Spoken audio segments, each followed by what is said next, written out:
What would it mean? Okay, so today, introduction to guitar tone and effects. The plan is to basically go through the three different kind of paths that your signal is going to go from the guitar. Start off with the guitar, then we're going to look at the amp, and we're going to look at effects as well. That's kind of the three stages we're going to kind of address. So first thing I really want to do is, jump straight into the guitar and talk a little bit about how we can change the tone here. And it's often a lot on here that people kind of ignore. So first thing being, I suppose, strings. What type of strings, gauge of strings. Obviously the heavier set the strings, the higher gauge, the more tone you're going to get, just it gives a bit more powerful sound. Think kind of Steve Ray Vaughan, his massive strings. When he plays, it gives that great kind of boomy sound. Thinner strings, not so much tone, so we have so much basic output. So that's kind of the thing that's considered straight away is strings. And then how you're actually playing the strings, so with pick and with fingers. And I think everyone's a plectrum player here, aren't they? Everyone uses pick. So, using pick, quite a low attack, nice round kind of sound. With fingers, obviously a bit of a thinner sound. So there's a lot of tonal change you can do just even with that. So even without even worrying about the effects, when you say tone, you normally probably think effects or amps. But there's so much we can do with guitar. And even combination of the two, hybrid picking, pick and fingers. You compare that to them. Kind of totally different sound. So we can shape it quite a lot just with obviously both hands. Next thing, tones and pickup selector. Does anyone actually use that? Does anyone know what it does? Mr. says no, Dave says yes. Matt, do you use it? Used it, I'm not sure. It makes a different sound. Yeah. I don't think I used it for about a couple of years until I really thought, what the hell does that do? Well, I hit it by accident and heard it. Oh, that's changed. So we want to talk a bit about that. That's one of the main things, the two tones and the pickup selector. So you can think of the tone as basically kind of like an EQ. What it does is it takes out the treble and puts it in the bass. Or just takes out the treble, basically cuts it. So you listen to that, you get quite a bassy sound. Why then bring it all the way up to 10, the treble comes back in. So it's kind of like listening to the sound through a closed door. All you really get is the bass, or if you're kind of downstairs and someone's playing music upstairs, the bass travels more than kind of the top end of the signal, or the frequency. So that's what you hear. So you can basically get quite different sounds just by doing that, just by one turn. If you've got two, and everyone's got a strap, which is brilliant, you have two tone controls. It'll be this tone control is probably wired just for this pickup. Again, it might be slightly different, it might be for the two, but normally it's just for that one. So that's why you have two tone controls. Obviously, volume's kind of self-explanatory, we don't need really to talk too much about that. Even with that, though, you can still have quite a lot of fun with the volume, which we talk about when we get onto more amp stuff. So that's the tone. Tone control just basically cut the top end of the signal, it brings in more bass. The pickup selector, again, great because if we've got strats, if we had a Les Paul, we'd be a bit different. Les Pauls only have a three-way pickup selector because they only have two pickups.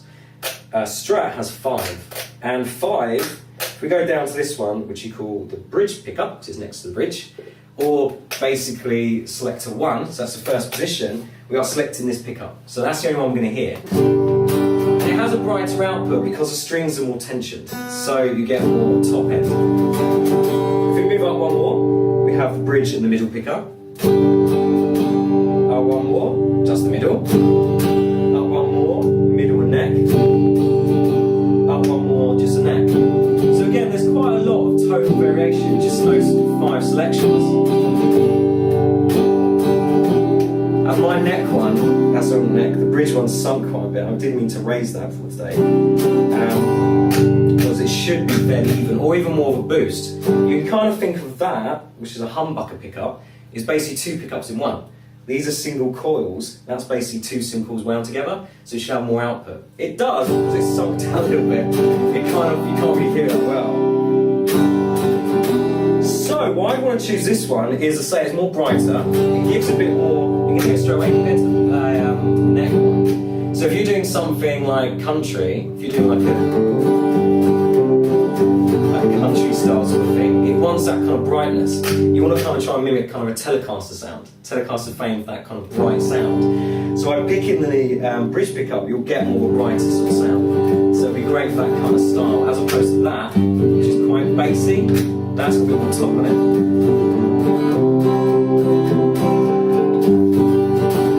So yeah, so these are great for tuning different styles. Up in the next position, or position 2, we have the bridge and the middle. Quite nice for funk.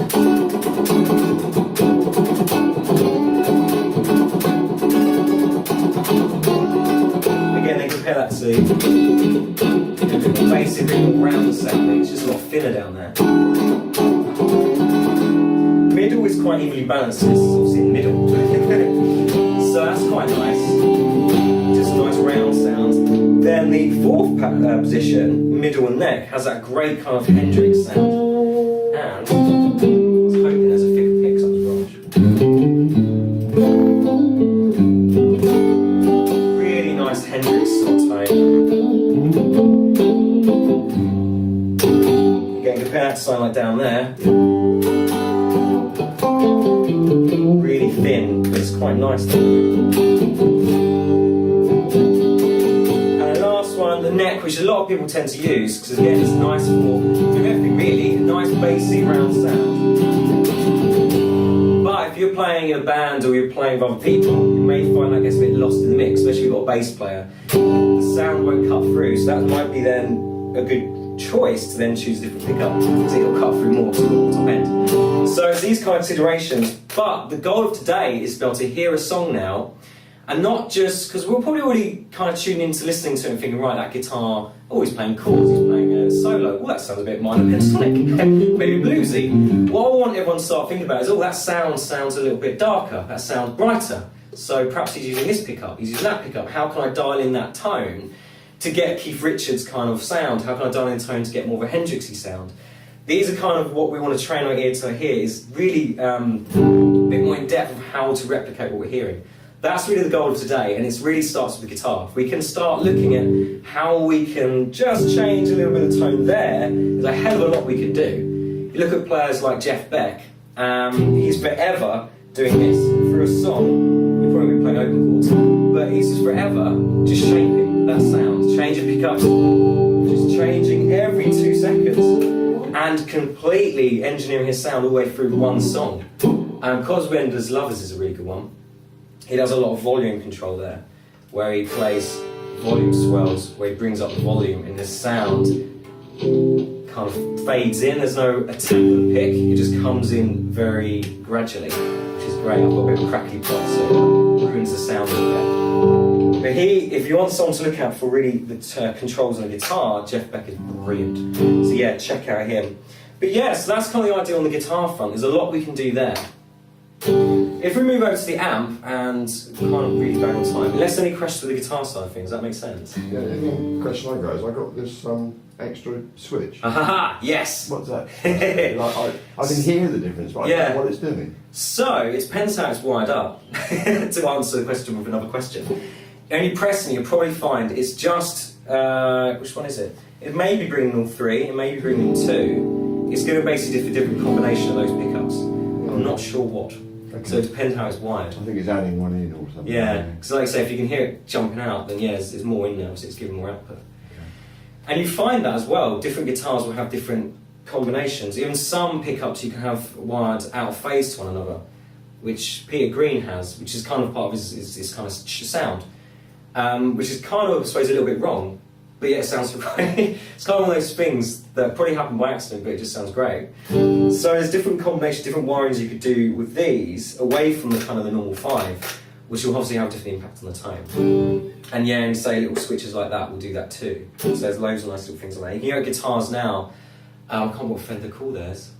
It might be the V-Strat or something like that, which is more digital, that mimics all the different guitars. So you can spin around a little control and it'll do the sound of a Telecaster, even sound of a banjo, sound of like a sitar and things like that, all in one guitar. So it's digital guitar, but you still have the control settings on it, on the actual instrument, to have the different instruments, if that makes sense. It will model different sort of guitars. So there's a lot that you can do just on this part. So pick, definitely in fingers. Heavier pick, obviously heavier tone as well. So these things to be considered. Strings is one of the big ones. Even pickups, I didn't even mention that, also you can get different types of pickups. Said about the humbucker, which is the 2-in-1, said about the single core, which is just kind of the 1. So then, yeah, so the tone controls. So again, there's a hell of a lot you can do there. Even then, now moving on to more the amp side of things, the lead, which then carries the signal. we're going a bit nuts. You know, you might not want to go so in depth. I know people that do and really go really fickle about even the sound of the lead. Because if it's a cheap lead, it won't carry the signal so well. It will probably squash it too much. It may even, if it's not very conductive, it will lose something. It will degrade the quality as it gets to the amp. So again, all these things to consider. It depends how in depth you want to go with it. But just all good considerations. Obviously, the cheaper it is, the longer it's, the shorter kind of life it's going to have. You want one that's kind of wound on the end like this. You want one which isn't all in one, and you want one that isn't about £5. You want to spend at least kind of £10 on a lead.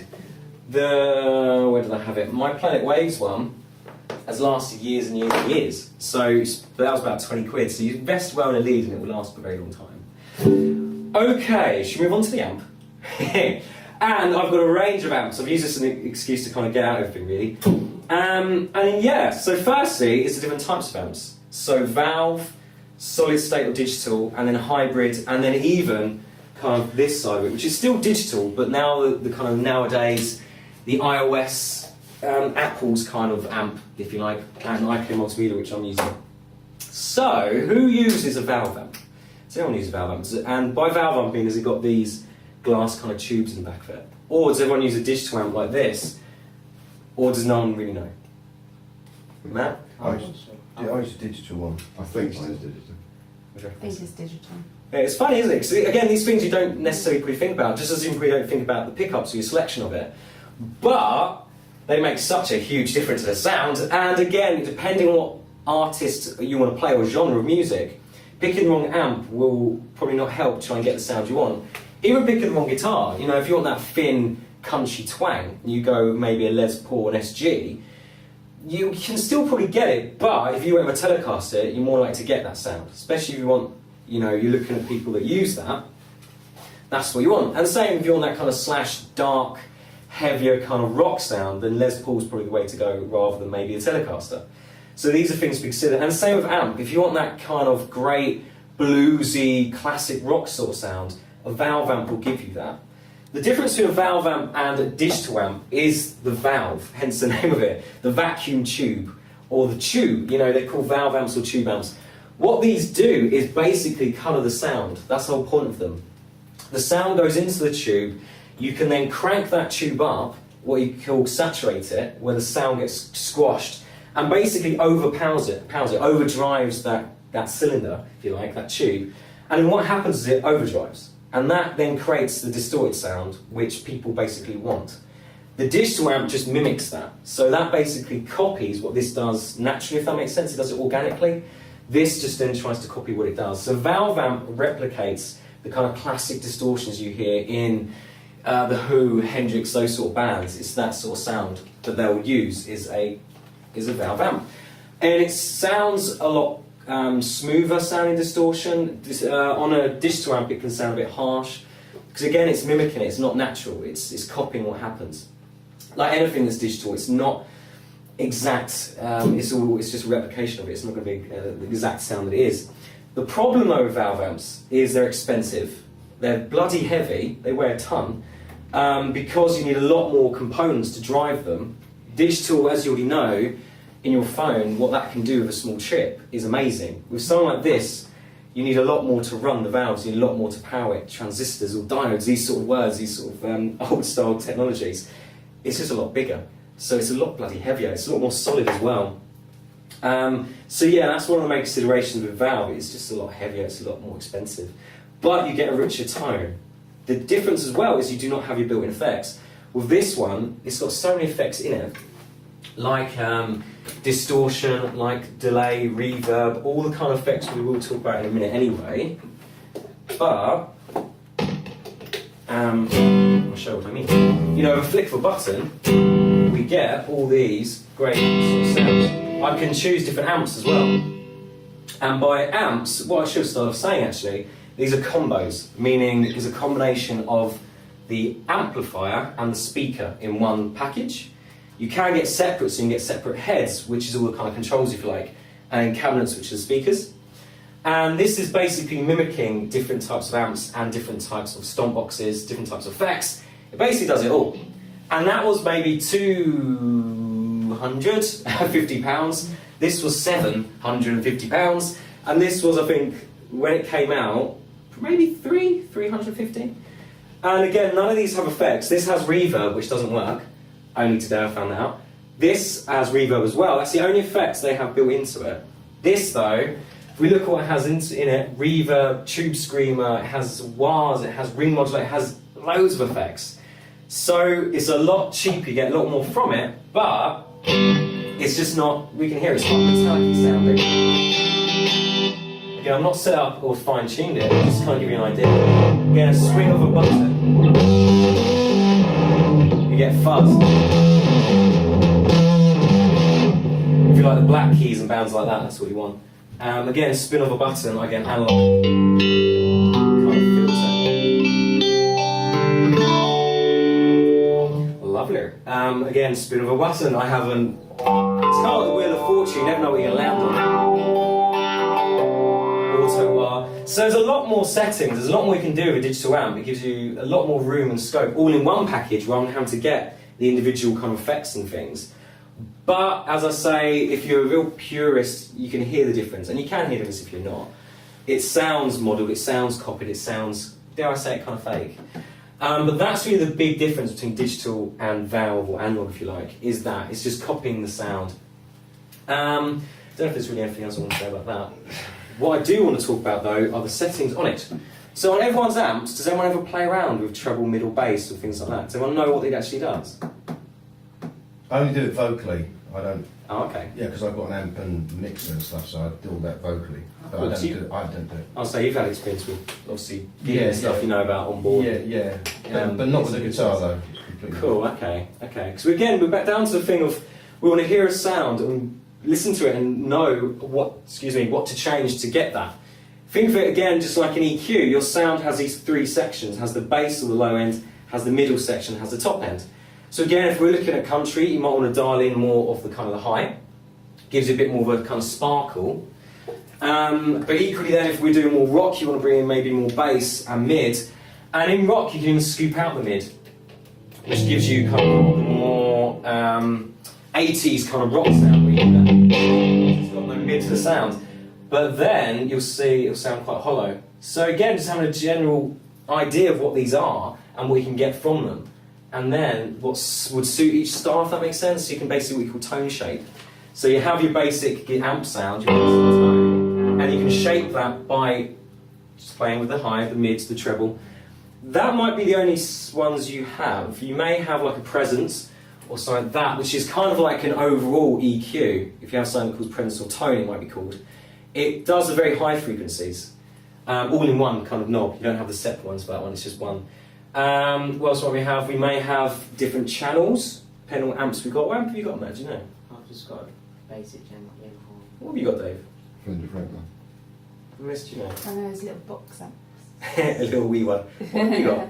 Amp It's a American thingy. Is it combo? No, not combo. Crown. Oh, okay. Crown amp. Yeah, so it's a separate crown amp. So it's on the amp itself. It's just got the volume which you whack up, and then I've got a mixer. Oh, okay. So Yeah, for that. which attached to it, and then you just got all the effects on the mixer. Ah, I see. Ah, okay. Cool. Yeah, okay. Cool. Because yes, again, depends on what amp you have to have different settings, and depends what amp you want again to get different sounds. If you want that kind of country twang bluesy sound, Fender, way out in the lead with that sort of stuff. But if you want more the American kind of heavy rock sound, maybe like Mesa Boogie, or maybe even like say like a Marshall or an English one, but that's famed for again Hendrix, The Who, all those kind of bands, that big kind of meaty rock sound.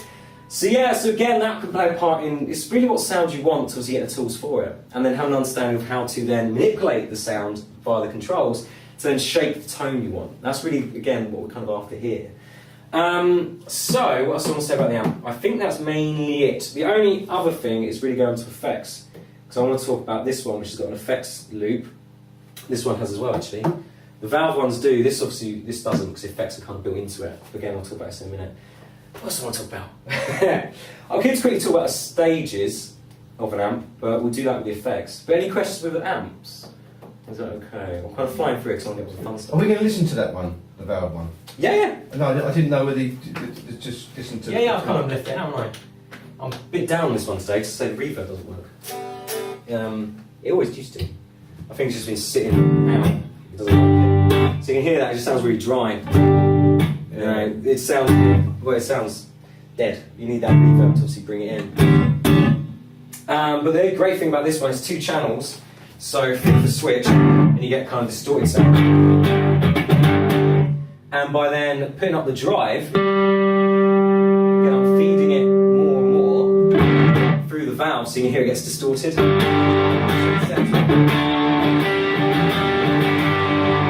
bit more organic. Again, if the reverb's there, it sounds not nice. And where are we? I'll show you if I So you can hear the difference. Yeah, you can also hear the hum as well.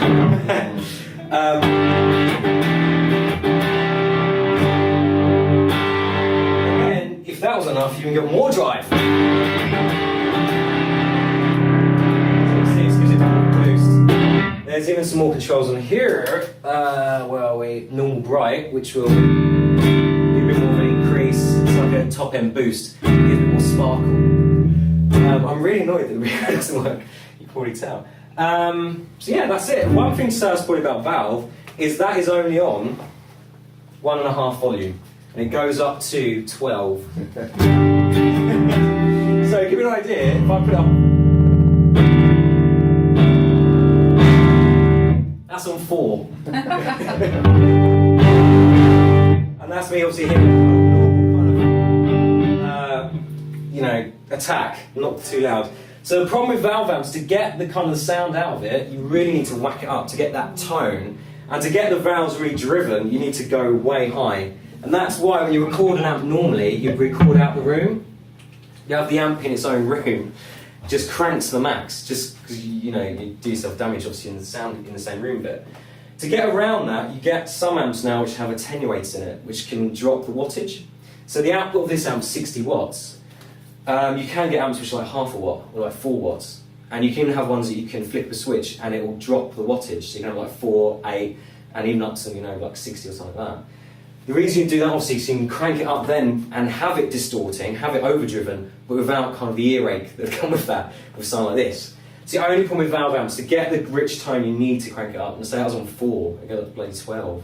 So you can imagine how loud that is when it's really cranked. What you can do as well though, is you can get something called a hot plate, which you put between the kind of the power amp and the speaker.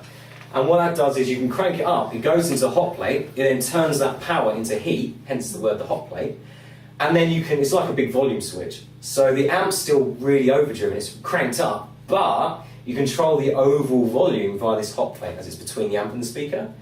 So that's quite good if you wanted the valve amp, but you don't want kind of, again, you know, you want neighbours. But that's quite a good thing to do. They're quite expensive, they're hot plates. You need to make sure it matches the impedance of the amp as well.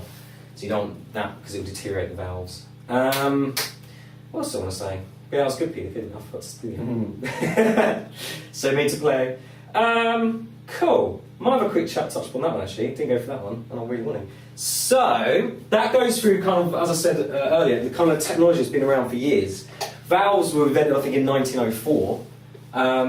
Didn't come into amps until probably about 20, 30 years later. Started off in kind of radio and that sort of thing, and then gradually came in. So it's a very old technology. It's a very delicate technology. You know, it's only glass, so a bash to one of them obviously will break it. So they're quite fragile. They do burn out, they do break, so they do have a bit of expense in that as well. You do need to change them. Again, something like that, I've been bashing around primary schools and gigs. We're not going to actually gig with that one ever, but primary schools and other little, well, I would say we did use it in Christmas shows. It's just been around so much. It just lasts forever, digital amps. With today's technology, like your iPad, can that not produce the valve sound? Well, let's find out. Oh, okay. Because kind of, yeah, but it's all going to be modelled. It's all going to be copies, or, you know, that kind of sounds like it. It's not the organic sound, No.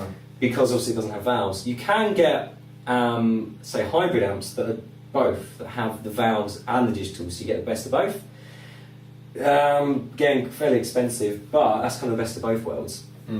But no, it's all modelled. And Line 6 were one of the first people to do that, with things like, well, I say that Johnson was the first company to do that. There's a big kind of digital Johnson amp I remember we had in the music school in Canterbury. It was massive, a huge thing. And it didn't sound great, but that was kind of one of the first amps I think that really started doing it. Line 6 were the ones that made it portable with the pod. I don't know if everyone's seen the red kind of kidney-shaped pod. Way back. And then it's kind of obviously got better. Line 6 one that I think the people that really pushed it, and there's a lot of people doing it. iRig are the ones that are bringing it more onto the tablets. They're really the forefront of that. And the iRig is their kind of flagship for that.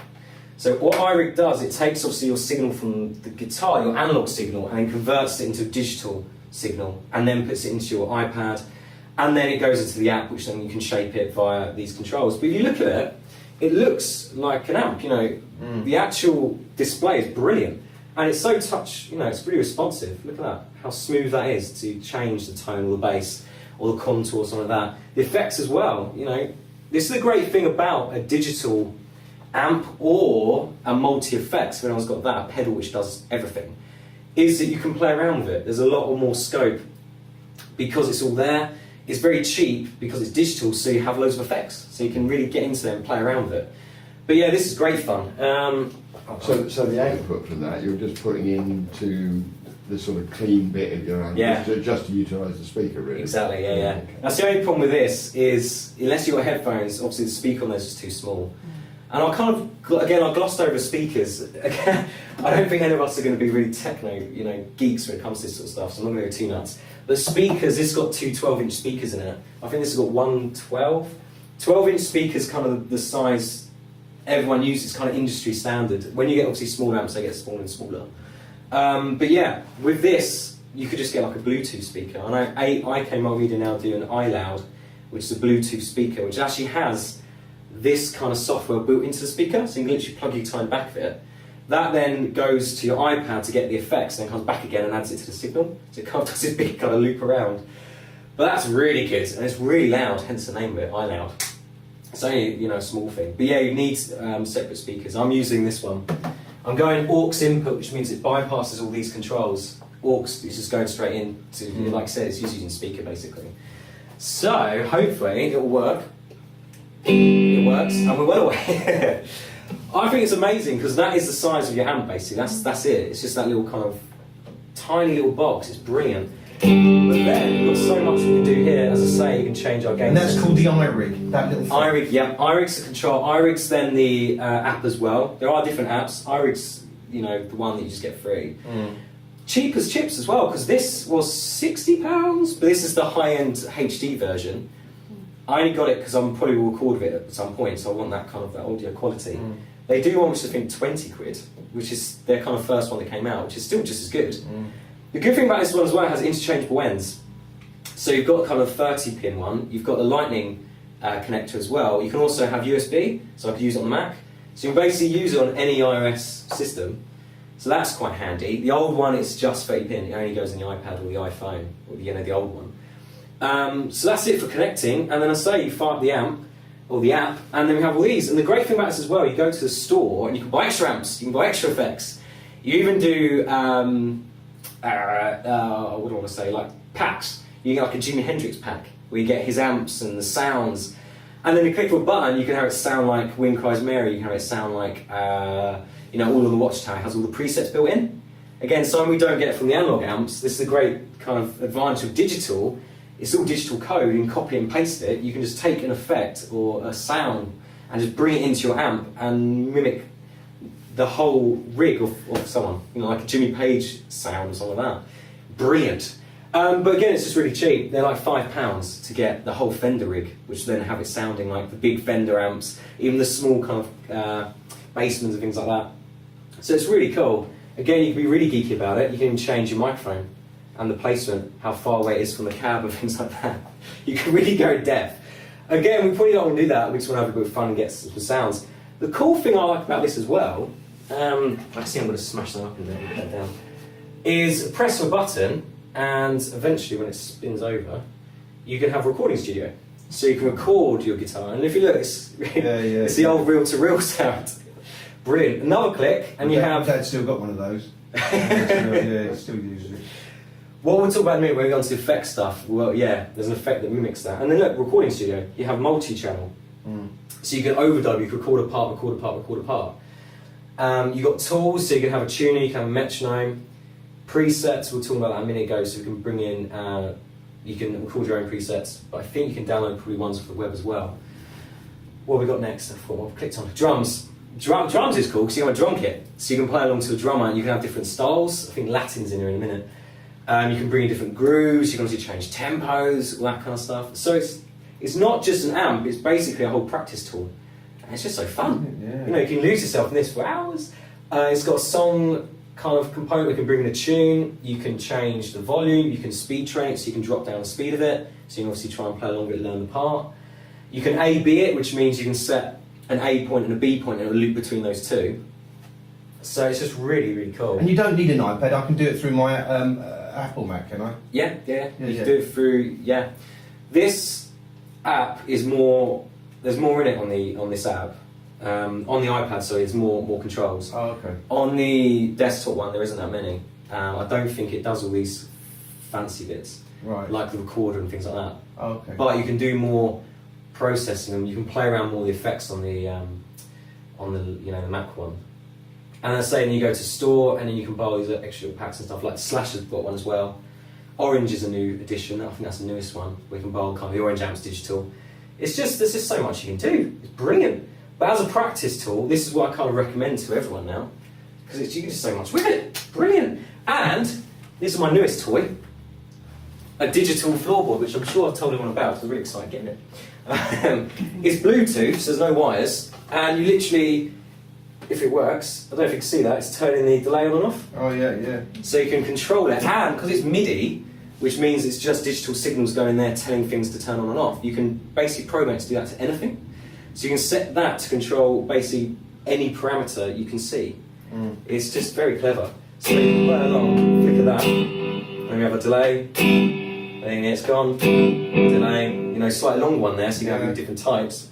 In gig situation though, can you not lose a signal? Is there not the? Well, I don't know about. I'm not too sure about it. Yeah. Say you're in a gig situation, do you know what I mean? Is there a chance of it losing a signal? Possibly. It works, I think, up to about 10 metres. So it's I think the biggest chance is you might get interference. Yeah, you might do. But then it depends with these amps as well. If you've got like fluorescent lights and things like that, they'll pick that up too. Yeah. So there's always that worry. There's always worry, breaking a string or something like that. I've never gigged digitally, but I will do next time I do. So I think there's just so much more we can do with it. And I just want to try it. Because you could then effectively have that wireless, you could have a wireless guitar, that totally out of the way, and you could not even try around, you could have someone off stage doing it. Yeah, There's just so much advantage to it. And they are about to do that. But I just love it, there's no leads, it's just great. Brilliant. And then you get kind of the best of both worlds. You have all your effects on there, and then you have this to control it. You don't have to keep trying to twiddle and fiddle all the time. Because in a song, you may be going from, say, a slower chorus to then like a verse, kind of hold back, kind of picky verse, to then more of a crunch gain sound for the chorus, and then a flick, a stamp even of a pedal, and you got it. It's there, rather than where's that fiddly little switch? It's just so much more. And I think that was only 60 quid. So we're talking for this whole setup. Obviously, the iPad's a big part of it. That's going to be the most expensive part. But for the other components, we're not talking that much. Especially if you get the lower, 100 quid. If that's 60, that's only going to be like 20. It's not too bad. A lead, then you kind of away. It's great. So that's kind of the iOS end of it, which is just so fun. It's my practice tool at home, just as so easy to do. Headphones in there, kind of job done really. It's quite quick to set up as well. You'd have to lug this around. I couldn't turn up at home with kids in bed. What else do I want to say about iOS? I think that's kind of it. There's You do need a speaker with it though, don't you? So unless using headphones. Oh, okay. You can obviously headphones work fine. Just coming out that's what I'm doing, coming out the headphone socket. But you can just get desktop speakers from Tesco's for about 20 quid. The ones multimedia speakers. So you could literally just do it anywhere, couldn't you? You wouldn't bother anywhere because you've got your headphones and that. Yeah. iRig's going to be my next purchase. Not iRig, obviously. iLoud, sorry, the Bluetooth speaker. Because of that very reason, it's all mobile then. Nothing on wires. Brilliant, won't be falling over all the time. There's one more app which I just want to quickly say because it's really good. Jammer. Jam Up is like iRig, but a little bit more with it, for like the free version, if that makes sense. I think there is a pro one as well. But there's quite a few of these coming about now, but iRig and this one is definitely the best. I say this has got a lot more you can do. I love it, a lot more comes with it. And it just sounds great. It's just brilliant. Yeah, I don't think I want to say anything else. So that's kind of the amp side of it. And I say there's just so much we can do now with that. You can have the cheaper option, which is a bit more flexible, but then maybe it won't sound so great with the high-end distortions and things like that. Again, it depends if you want that sound. You can model with the Fender stuff. If you've got the Fender plug-in, it sounds great. And that's what I normally use here. We've probably all been through that at some point if we use electric. It sounds really good. So the modelling is quite close. It sounds great. It's not exact. It doesn't sound exactly the same as a tube amp. And I don't think it won't for a few more years, but it will at some point. Can I ask another question? Just keep saying that. You know the stuff that I like, the jazzy and Yeah. soul stuff. What sort of amp would you sort of recommend with that then? I'll probably say a Valve, and I'll probably say... The most expensive one. Yeah. And the heaviest. You want the heaviest expensive amps to have, I think that'd be... You're going to need some back sort of problems later on to come from that. You want something on wheels. Yeah, something like that, like a nice old... This is it. Like a Fender, I'd say. Some nice and clean, a nice kind of clean Fender. But play around. You might then play a Vox and think, oh, that sounds nice. You might even play a Marshall and think, oh, that sounds good. I like that. And then it comes to the guitar as well. You probably won't want an SG. If you're playing jazz, you might want like a semi-hollow, kind of like in the S35 or something like that. Yeah. Gibson kind of thing. So that's an arch top. So again, it's all these different components. Again, the components of the tone, they all play an impact. Even like I said, stuff like speaker. So it seems so simple, but yeah, it can have a big difference. But again, probably don't want to go into this much detail. So if we're happy with the speakers, the amps, all that kind of side of it, we bang on it. So I was going to try and do kind of 20 minutes in each one. Effects. We'll kind of move on to that side of it and let everyone have a little play around because everyone kind of drifting off a little bit now. I've talked for a long time, 40 minutes of me going on. So any questions with the amps or anything? Is that all right? Should we move on? And we'll see if my plan works. Which, yes, the effects. And as I say, when we talk about tone, that's normally what people think about firstly, is, oh, I need to get an effect. I need to see, my sound sounds crap, it sounds a bit boring. I'll buy an effect. But as you can see, there's a lot more being before that. We spent 40 minutes going through it. But the effects are then the necktie building block. And we're going to talk about 3 different types: distortion, modulation, and basic echo. So let's start with distortion.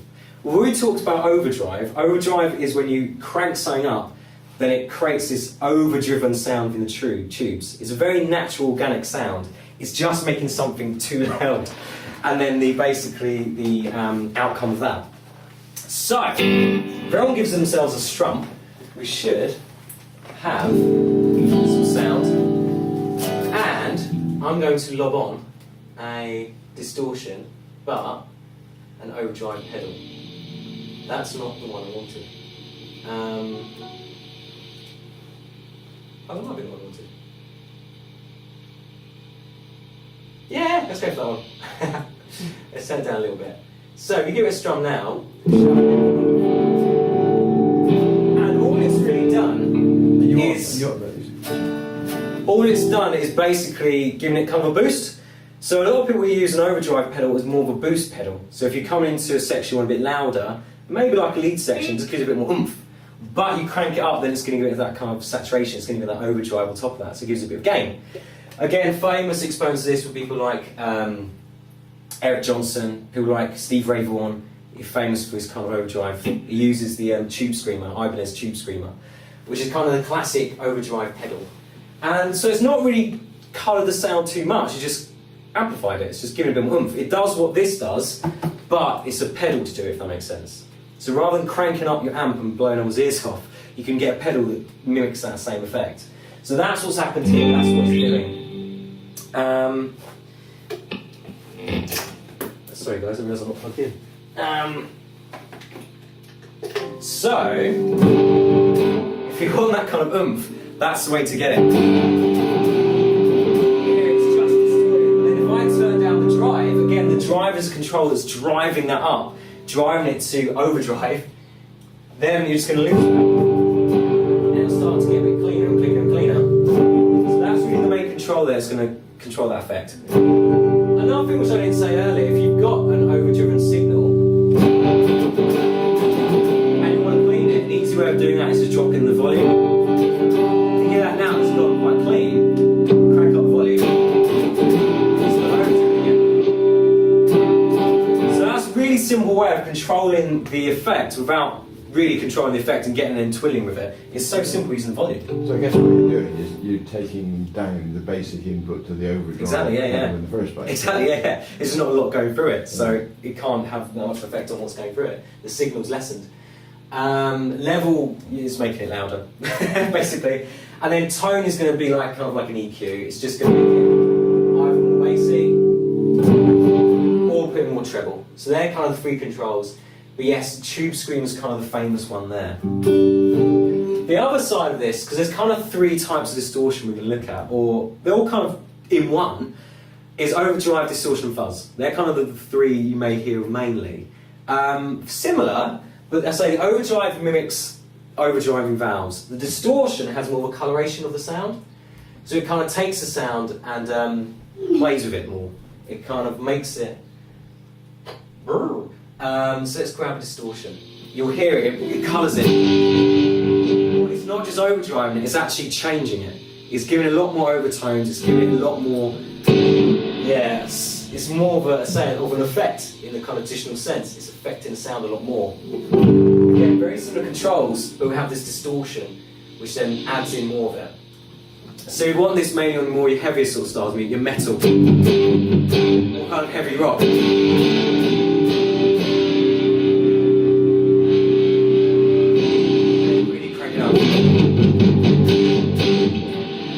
So yeah, so you can see it's really changing the tone there. See, I can't hear any chords there. I just hear noise. These damn kids. They're noisy music. Well, that's it. No, it sounds good. I mean, don't get me wrong. No, it's. But you're right, because it's changing the sound. It's Yeah. affecting it. So, and that's the problem when you start affecting the sound so much. You take off, or maybe cloud. It doesn't sound wrong. notes. You get what I'm saying? Oh, totally. You can't differentiate between. Yeah. You know what I mean? Yeah, because it's playing with the frequencies. It's Yeah. changing all. So it does mask it. And that's why you should never practice with real effects, because it changes what you're playing. It hides the tone. So you might be playing something really bad, but the effect is hiding that.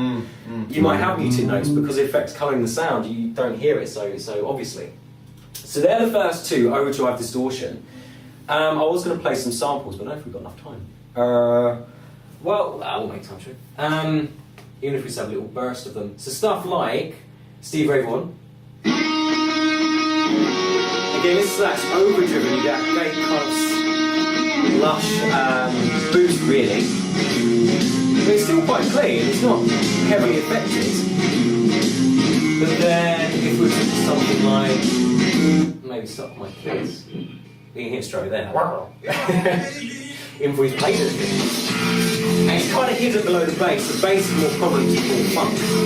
But if he runs that, you can hear the kind of rumble. This effect. Yes, it's got quite a distorted sound on that one. I just got to play it on camera, okay? Yeah. So yeah, that's it's a great sound. And then last one we'll talk about is fuzz. And fuzz is, as the name suggests, it fuzzes the tone. It adds in a completely different sound. So we log on some fuzz. Makes it really gritty, really, I can't say a better word than fuzzy. It really is the best word to describe it. It fuzzies up the tone. I've got a little better one. Yeah, it just sounds great. Feel that Hendrix. That's the effect you want, that kind of fuzz. And to demonstrate, I have Foxy Lady.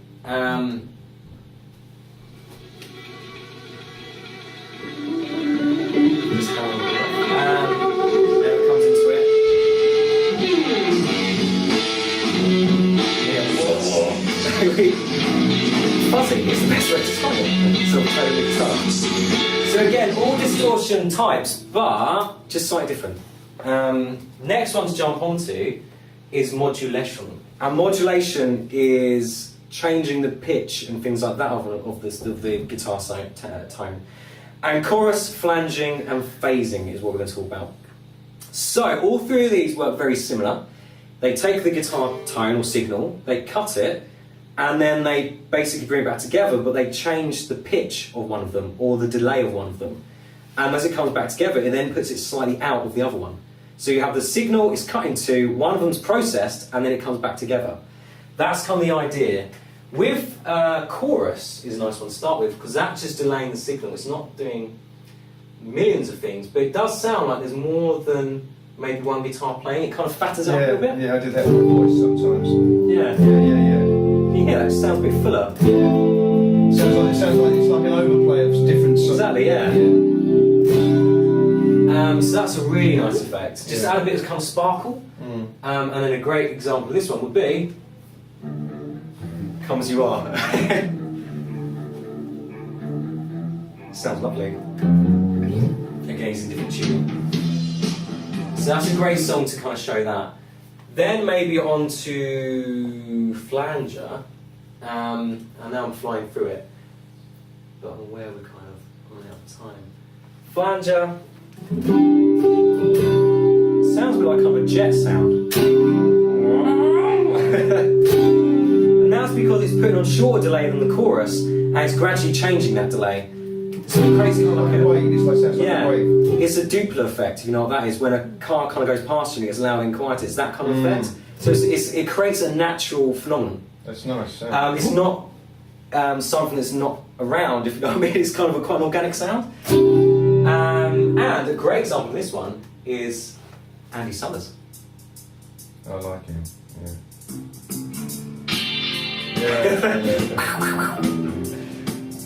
It has that little shimmer after as well, so it's lovely. So they're very similar, flanger and chorus. Again, the same kind of way of processing, but just that slight difference. And then last one I've got here is phaser. Phaser's interesting. Let's put one here actually first. Yeah, I was going to say, you must have a phaser somewhere. Now, phaser's a little bit different because it changes the whole waveform. The thing with the flanger is it gradually changes, as I say. With the phaser, it kind of changes it all at once, if that makes sense. So it's very similar effects, it's kind of slight differences. Hear that? It doesn't sound so prominent.